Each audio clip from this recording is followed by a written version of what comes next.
पूर्व मंत्री विनोद सिंह को भारतीय जनता पार्टी ने सुल्तानपुर से प्रत्याशी घोषित कर दिया। घोषित के बाद भाजपा कार्यकर्ताओं बेहद उत्साहित नजर आ रहे थे। वहीं मीडिया से रूबरू हुए विनोद सिंह ने भाजपा के शीर्ष नेतृत्व समेत सभी भाजपा नेताओं और कार्यकर्ताओं का आभार व्यक्त किया। विनोद ने कहा कि जब 2007 में वो पहली बार चुनाव जीते थे, तब उनका एक ही मकसद था कि हर व्यक्ति के साथ न्याय हो।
भी प्राथमिकता लंबा विधानसभा क्षेत्र में रही है कि हर व्यक्ति को न्याय मिले और यही मेरा प्रयास लेकिन हुआ। अब आप जो है मौजूदा प्रत्याशी आप सुल्तानपुर से हैं, तो यहाँ की जनता आपको चुन के अगर असेंबली भेजती है विधानसभा, तो यहाँ के लोगों को क्या आपकी तरफ से क्या सवाल हो, विशेष क्या कुछ तो आपको एजेंडा होगा आपका विशेष अब चूंकि ये समय बताएगा और सबसे प्राथमिकता तो मेरी होगी जो वर्तमान सरकार योगी सरकार की जो योजनाएं हैं और ये हर व्यक्ति को मिल रहा है, एक चीज़।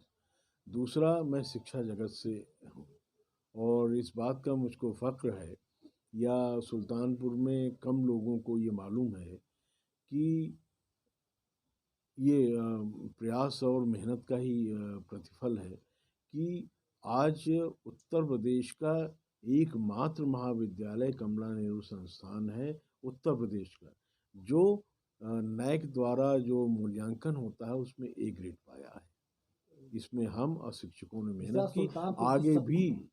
आगे भी जो संस्थाएं चल रही हैं, अगर एक अच्छी शिक्षा हम दे दें। मतलब ये तो रही शिक्षा की बात, लेकिन आज सुल्तानपुर की मूलभूत समस्या जाम की है।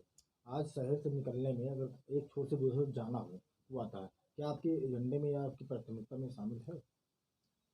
इसके लिए हम आपको जैसा मालूम है कि हमारे वर्तमान सांसद मेनका जी ने मेरे ख्याल से जब जीत के आई हैं तो 1 साल के अंदर ही उनका जो विज़न था, उनकी जो सोच थी कि सड़कों का चौड़ीकरण, वो अभी चल रहा है, हो रहा है।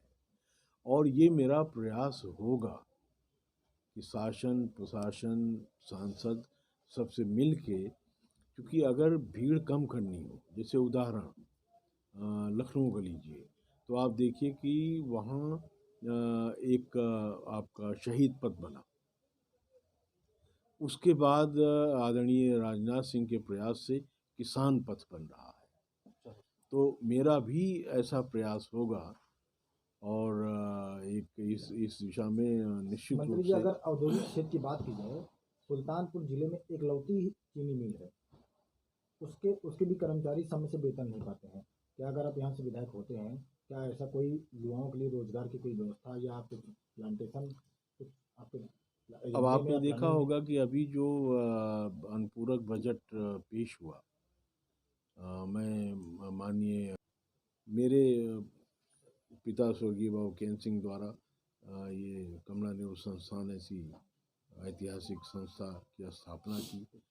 तो मेरा जहाँ आप बैठे हैं आप देख रहे हैं कि ये सुल्तानपुर विधानसभा 188 का क्षेत्र है। तो मेरी कर्म भूमि आप समझ लीजिए, या ज़्यादातर मेरी जो गतिविधियाँ थी वो सुल्तानपुर में ही रही। पूरे विश्व सहित भारत देश में भी कोरोना महामारी आई, सुल्तानपुर जिले में कोरोना महामारी में आपका नाम ज़्यादा आया, आपकी समाज सेवा की।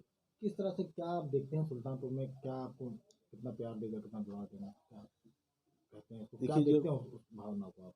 जब मेरे पिताजी यहाँ से पहली बार सांसद हुए, कार्यकाल छोटा था, वो जनरल इलेक्शन आ गया और पहली बार जब यहाँ से वो चुन के गए तो उन्होंने महसूस किया कि ये हमारा पूर्वांचल शिक्षा के क्षेत्र में बहुत पिछड़ा हुआ है और उन्होंने कमला नेहरू संस्थान ऐसे संस्था की स्थापना की।